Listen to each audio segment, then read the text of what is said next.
রাজ্যভাগের বিরুদ্ধে আন্দোলনে নামতে চলেছে নস্য শেখ মুসলিম সম্প্রদায়ের সংগঠন উত্তরবঙ্গ অনগ্রসর মুসলিম সংগ্রাম সমিতি। রাজ্যভাগের বিরোধিতা সহ বিভিন্ন দাবি তুলে শনিবার দুপুরে উত্তরবঙ্গ অনগ্রসর মুসলিম সংগ্রাম সমিতির 28তম কেন্দ্রীয় বার্ষিক সাধারণ সভা অনুষ্ঠিত হলো। এদিন ধূপগুড়ির একটি বেসরকারি ভবনে অনুষ্ঠান অনুষ্ঠিত হয়। এদিনের এই অনুষ্ঠানে উপস্থিত ছিলেন সাংগঠনিক নেতৃত্ব সহ উত্তরবঙ্গ অনগ্রসর মুসলিম সংগ্রাম সমিতির সদস্যরা।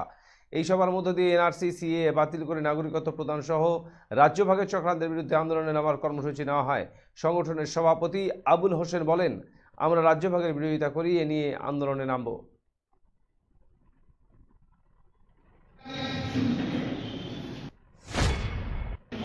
আমরা রাজ্যভাগের বিরুদ্ধে এই জন্যই, কারণ আমরা মনে করি রাজ্যভাগ হলেই কমিউনিটি ডেভেলপমেন্ট হয় না।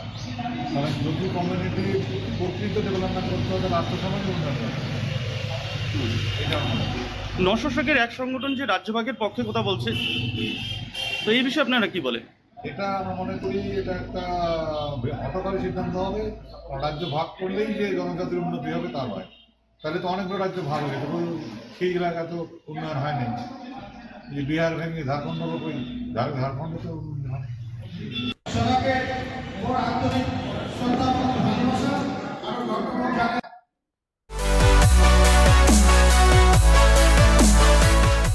আমাদের শক্তি আপনাদের নির্ভরযোগ্যতায়, আমাদের ওই সততা আপনাদের বিশ্বস্ততায়, আমাদের প্রত্যেকটি গ্রহরত্ন পরীক্ষিত এবং কার্যকারী। স্বর্ণ শিল্পের শিল্পী Dutta jewellers, PS road, hotel BD building, Cooch Behar.